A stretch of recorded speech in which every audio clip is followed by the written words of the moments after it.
Have you ever had a week where you barely ate, you were busy, you were stressed, you skipped meals, and somehow the scale went up? Or maybe you are on a GLP-1 medication like Wegovy, Ozempic, Zepbound, or Mounjaro. Your appetite is controlled, but your weight loss has stalled. And you're thinking, I'm not overeating. What is happening? It feels like a betrayal, doesn't it? Most people think weight loss is just math, calories in versus calories out. But as a weight loss doctor, I see patients every day who aren't eating, yet they are still gaining weight. You may wonder, how is that possible? Today, I'll talk about the invisible weight gain hormone cortisol. If you have been feeling tired but wired and the scale is stuck, cortisol is the missing piece of your puzzle. In this video, I'll discuss what is cortisol, how stress causes weight gain even without eating more, how cortisol interferes with GLP-1 medications, who is at risk, whether you need labs, warning signs to watch for, what the science says, myth versus facts. Video timestamps are in the description so that you can jump to the section that interests you the most. By the end of this video, you're going to understand your metabolism at a much deeper level. Let's start with the basics. What is cortisol? Cortisol is a critical hormone made by adrenal glands that sit right above the kidneys as a result of stress signal from the brain. Think of cortisol as your body's built-in alarm system. Back in the day, if a tiger chased you, your brain would scream danger and dump cortisol into your bloodstream. This hormone's job was to give you a quick burst of energy by dumping sugar into your bloodstream so that you could run away from the danger. Here is what cortisol does during periods of stress. Raises blood sugar, increases alertness, memory, and attention, increases blood pressure, decreases sensitivity to pain, suppresses immune system, and decreases serotonin. But here's the problem. Your brain cannot tell the difference between a tiger and a stressful event like email from a boss, a work deadline, financial stress, sleep deprivation, chronic inflammation, or emotional stress. Your body reacts the same way. When you're constantly stressed, that alarm stays on. You aren't running from a tiger, you're just sitting at your desk with high blood sugar and high insulin. Wait, did I just say high blood sugar even if you aren't eating? Yes, cortisol tells your liver to make sugar out of thin air. This is why stress can stall your weight loss even during a fast. And if cortisol stays elevated for weeks or months, that's when metabolism changes. And this is where weight gain begins. Symptoms of chronically elevated cortisol are high sugar and blood pressure, disrupted sleep, weak bones, irritability, fatigue, headaches, excessive hair growth, sugar, salt, and fat cravings, and weight gain, especially around midsection and face. But before we talk about weight gain, let's understand what cortisol does to the blood sugar, because this connects directly to your GLP-1 medications. Let's understand cortisol and blood sugar response. Cortisol raises blood sugar. It tells your liver, release glucose. We need energy. So, even if you are not eating, your blood sugar can rise. And when blood sugar rises, insulin rises. Now, think about that. You're stressed, you're not eating more, but internally, high cortisol causes your blood glucose to spike, that causes elevated levels of insulin. And insulin is a storage hormone, and I have a very detailed video on this if you would like to learn more. High insulin blocks fat burning. So even without overeating, fat loss can slow, water retention can increase, and weight can go up. This is not willpower, this is physiology.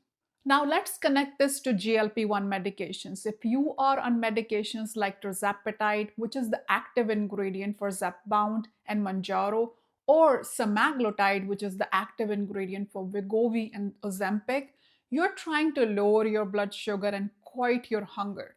GLP-1 medications work by improving insulin response, lowering glucagon, slowing gastric emptying, and reducing appetite.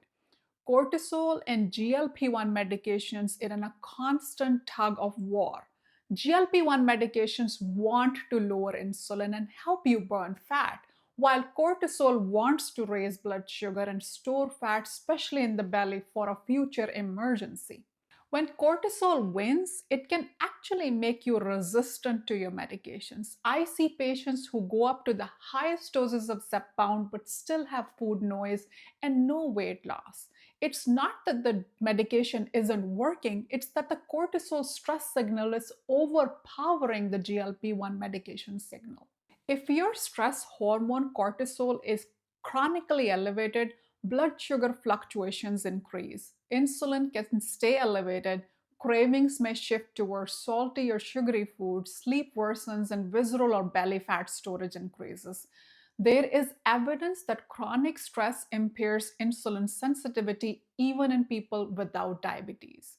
Research in journals like Psychoneuroendocrinology and the journals of clinical endocrinology and metabolism show that chronic stress is associated with increased abdominal fat and metabolic dysfunction. So, someone can be on a GLP-1 medication, eating less, doing everything right, and still weight loss stalls because stress biology is overriding metabolic progress. Let's talk about how common is stress related weight gain.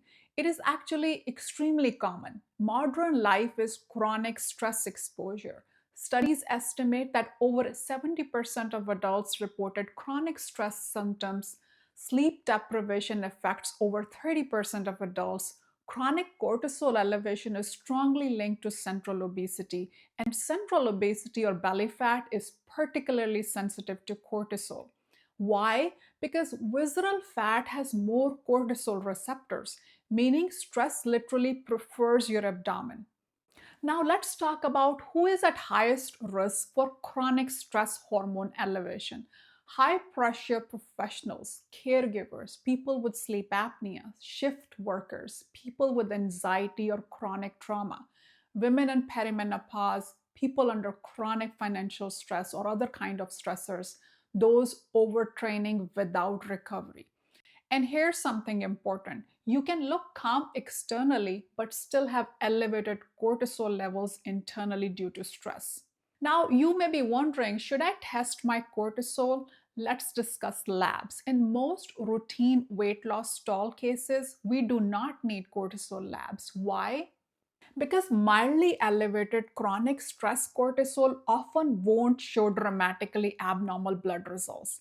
However, testing may be considered if symptoms suggest Cushing syndrome, which is rare but serious condition, severe fatigue, abnormal blood pressure, purple stretch marks, or muscle weakness. Testing options for cortisol include morning blood cortisol, 24-hour urinary cortisol, late night salivary cortisol, and dexamethasone suppression test. But for typical stress related metabolic issues, clinical history is often more important than labs. Let's talk about warning signs of elevated cortisol. Watch for belly fat gain despite calorie control, weight gain during high stress, poor sleep, especially waking up at 2 or 3 in the morning, increased anxiety, salt or sugar cravings, elevated blood pressure, feeling tired but wired, or weight loss plateaus on GLP-1 despite adherence. Let me ask you, have you ever noticed your weight increase during a stressful period of your life? Myth is stress only causes emotional eating. Fact is, stress can cause metabolic weight gain even without overeating. Another myth is if cortisol is high, labs will always show it. Fact is, mild chronic cortisol elevation may not show dramatically abnormal labs. Another myth is GLP-1 medications override stress biology. Fact is, GLP-1 medications help appetite and insulin, but chronic stress still affects fat storage. If you're wondering what does research says, research shows chronic stress increases visceral adiposity or belly fat. Elevated cortisol is linked with insulin resistance, Please watch my last video for in-depth information on insulin resistance.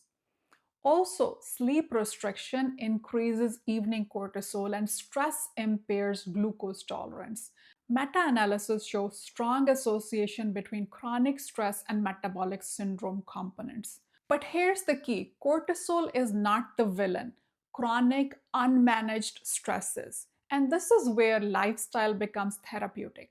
So, how to manage your stress hormone cortisol? Prioritize sleep. 8 hours is a magic number. Strength train 2 to 3 times a week. This reduces stress hormone long term. Practice breathing exercises, walk daily, limit caffeine, especially if it makes you anxious, and maintain protein intake, especially on GLP-1 medications. Don't overtrain intensely every day. Don't slash calories aggressively. Don't live on coffee. Don't ignore sleep. And don't assume medications replace lifestyle. Now, here's the empowering part: cortisol is responsive, it can change. And when you manage your stress with healthy daily habits, your metabolic health improves. If this video helped you understand why your weight might be stalling even when you're not eating more, share it with someone who blames themselves for lack of discipline. Because this isn't about discipline, it's about biology. And the more we understand biology, the less shame we carry. Subscribe if you want evidence based, practical metabolic health and weight loss education. Stay happy, healthy, and well. Bye for now.